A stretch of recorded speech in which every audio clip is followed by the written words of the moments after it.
Hey guys! Well, I wasn't originally going to be doing a top 10 anticipated movies of the year list because I just figured that most of them were just going to be 2020 movies we had already been talking about, just pushed to this year. But after looking into it some more, I'm actually pretty excited for a lot of these movies coming out in 2021. So let me just start with some honorable mentions. The first one is Infinite, which stars Mark Wahlberg as a man who thinks that he has hallucinations, but really they're actually visions of his past lives. That was just, I really don't know much about this one, but that was a really interesting concept that apparently it's this whole sort of maybe dystopian thing. So I'm really kind of intrigued about that one. The next one is Don't Look Up, and I know almost nothing about this movie except for one sentence of a plot and the cast, but that is what intrigues me the most. It's basically about astronomers who try to convince everybody on Earth that in 6 months this meteor is going to hit and just destroy the planet. But it stars Leonardo DiCaprio, Timothy Chalamet, Jennifer Lawrence, and among a lot of other well known actors, Matthew Perry and Ariana Grande. That alone was like, I need to see this movie. The next one is Raya and the Last Dragon. Now, I know that this apparently has sort of ripped off the look of Korra, and I also think Rey from Star Wars. But as far as I know, I think that's only for a little bit of the movie when she's a child. I think it's supposed to be when she's an adult. And I mean, it's Pixar, which I always have faith in Pixar, plus dragons. So I'm in. The next one is The Conjuring. The Devil Made Me Do It. Admittedly, it is kind of a stupid title, but it's a true story. And I love The Conjurings. I actually didn't really know much about them until last year, but I genuinely do like them as horror movies because not only are they very scary, but you actually care about the two main characters. You actually care about their relationship. And the last one is Death on the Nile. I really liked Murder on the Orient Express, the reboot. It had a lot of great casting. Obviously, Kenneth Branagh as Poirot was wonderful, and the look was really great. I can recognize it's one of those that, it's like, it's pretty average, but I still really liked it, and so I'm really curious about Death on the Nile because I don't think that one's ever actually been made. All right, on to the actual. At number 10, The French Dispatch.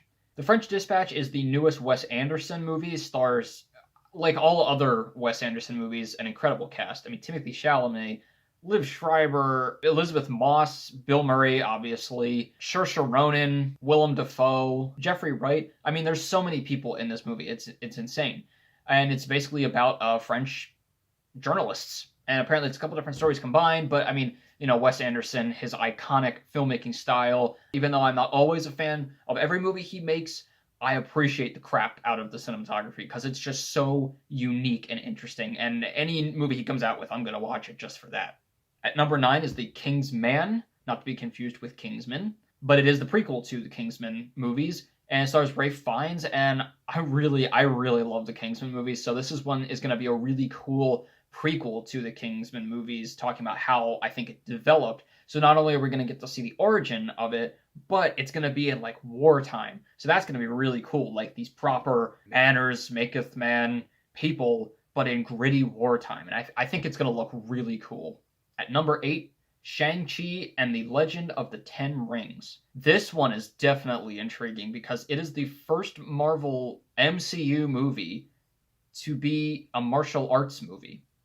And that's going to be really cool. I mean, the MCU has done something where, they can take all of their movies, and while they are continuously in the same universe, they can be different genres. You have coming of age with Spider-Man, you have sci-fi, you have fantasy, you have horror because, Doctor Strange Multiverse of Madness is apparently going to be a horror. And this one is going to be the first one that's a martial arts movie, which is a really different take. And the MCU in general just does such a good job at storytelling. I think this original new story is going to be a really fresh take for us.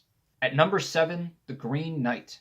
I love A24. I have really started watching more and more every single year since I learned that they existed. I'm still way behind and I still need to catch up on a lot of theirs, but they do some incredible movies. And I already love, like British medieval literature and, like gritty sort of horror dramas, things like that. And The Green Knight just seems perfect. I think it's based on Sir Gawain and the Green Knight. I'm not quite sure, but I think that's what it's about. Either way, it looks really awesome and really gritty. It just looks like it's going to be like this Game of Thrones type thing, possibly, but in a very slow burning, disturbing A24 kind of way. At number 6, Eternals. I think a lot of people are talking about Eternals as if it's going to be the Guardians of the Galaxy 2.0. Like it's going to be that next, a bunch of random people in space come together and we're just going to love it because it's going to be so much fun. I know it's a lot more serious, I believe, than Guardians of the Galaxy, and they're a lot more like OP, but I think it's going to be really not only fresh, kind of like Shang-Chi, like I was talking about, but it's, I think, still going to be a really fun new thing to look forward to. That, I mean, you just get a lot of random space people, and if it's as good as Guardians of the Galaxy, we're in for a treat. At number 5, A Quiet Place Part 2. I loved this first movie. I thought it was a brilliant idea. I was very surprised when they said they were making a second, because it didn't seem like one of those that they would, go for that money grab of a second movie, being that the first one was so complete, like just a one-shot story. But I can kind of see where they're going in terms of it being like how this started, and it's not so much of a horror as it is maybe an action, kind of both. And so I am excited for it. Emily Blunt is incredible. John Krasinski's incredible. I know he's going to be in it, I think, a little bit for a flashback, but I think this is a good reason to have a sequel, is to see how this all started. This is coming out, I believe, in April, and movie theaters are still not going to be a thing that I think I'll be able to go to by then. It might not be such a bad thing, though, because at least in the comfort of my own home, I can be as loud as I want and not worry that my popcorn crunching is ruining anybody's experience of A Quiet Place. Number 4, Dune. This looks like an epic movie to see in theaters. I did not see the first one yet, like the original, not like this is the reboot version, but it looks amazing. I don't know anything about Dune, but all these characters look really interesting. This looks like sort of Mad Maxy. It just looks incredibly intriguing, if only visually. Denis Villeneuve, I think that's how you pronounce his name. He's directing it, and he did Arrival and Blade Runner 2049. And he's done so many incredibly visually capturing movies. This one looks to be almost his best, just because the scope of it looks insane. The kind of sandy, gritty look that it has looks awesome. I think this is definitely going to be one that's, even though it is like a blockbustery movie, I think it's definitely going to be one of those that's like really well done and really well received critically and by audiences. Plus, I've never seen Timothée Chalamet in something that was, how do I put this, mainstream? He's always in, like A24 movies, things that are a little more to the side or artsy or indie. So this is going to be really cool to see him in something more mainstream.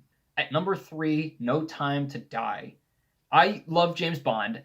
And I will admit, I have only seen a handful of James Bond movies. I love the iconic part of them, and I do love the Daniel Craig versions. I have seen Spectre and Skyfall. Skyfall is one of my favorite movies. I like the take that this one's going in the direction of a more intimate James Bond movie, a more personal one, instead of focused on like the world or MI6 as a whole, whatever it might be. It seems like it's very him and this other woman that he met in Spectre. I definitely have to catch up on some of the other Daniel Craigs and just Bonds as a whole before I watch this, but I'm really excited for it. I think, especially having Rami Malek as the villain, that's going to be awesome. My number 2 and my number 1, I am actually very surprised at where they ended up. My number 2 definitely would have been my number 1, except for one reason, and I'm very shocked about it. Because number 2 is the untitled Spider-Man 3 movie. If you would ask me, like, a couple months ago, what's your most anticipated movie of 2021, it would hands down have been Spider-Man 3. Not to say it still isn't. It is probably still my most anticipated movie, just in terms of, once we're hopefully out of this pandemic by the middle of the summer, that's going to be the most excited I will ever be to see a movie. or at least one of the most excited, because I'm going to be able to go out. I'm going to be able to reserve a ticket and seats with friends, and we're going to eat something beforehand at a place, and then we get to go to the theater and sit there and watch Spider-Man 3 and all of these awesome things that they're promising. But I have one reservation, and that is that it is something I think a lot of people are reserved about and cautious about, is that they are promising so much for this movie, and that's awesome. I mean, Spider-Man, the fact that he's been revealed, Doctor Strange, the multiverse, both other Spider-Men possibly, the Green Goblin and Sandman and Electro and Dr. Octopus coming back, possibly Hobgoblin. There's a shit ton that they're promising for this movie, and that's incredible.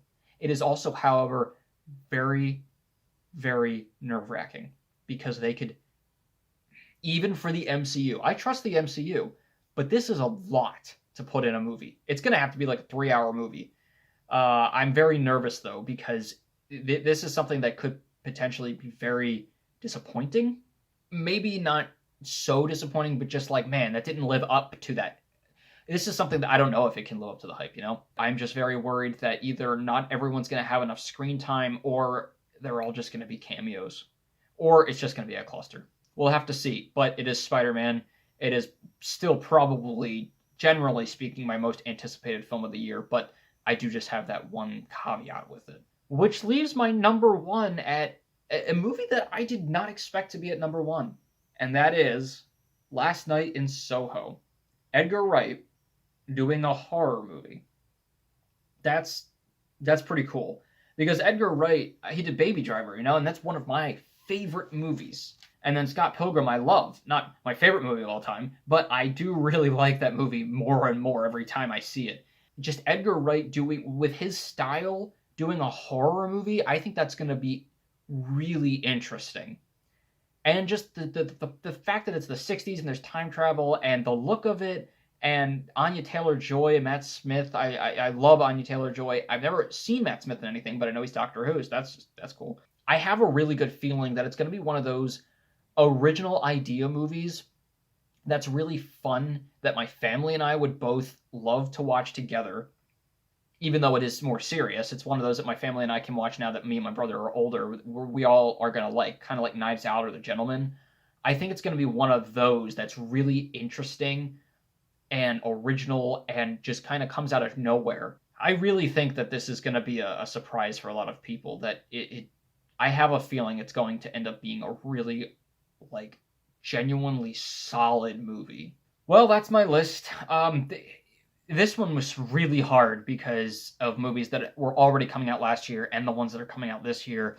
It was incredibly tough to pare these down. I mean, Guy, I had to knock out West Side Story. Not like I'm super intrigued about West Side Story. I liked the original, and I'm very excited about the new one, but because it's Steven Spielberg.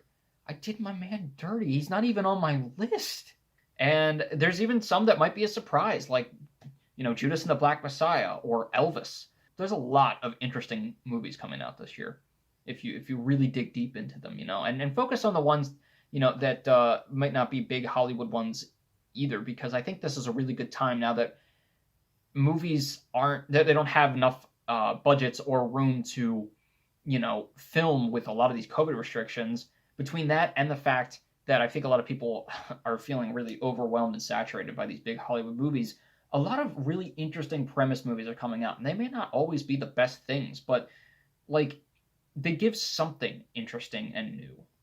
You know, like Guns Akimbo from last year. That's just something random, and I loved it. It was one of my favorites. So yeah, definitely look for more of those indie movies as well. You don't have to be a you know, pretentious filmmaker to be like, I'm just gonna watch A24. Like, you can enjoy A24 movies, you know. Maybe not all of them, but yeah. So that's my list. Definitely check out some of these when they come out, whether it's at your home or in theaters, depending on how safe you feel and comfortable and where we are in the year. And as always, keep your hopes high, your stress low, and movies right in the middle. I'll see you guys later.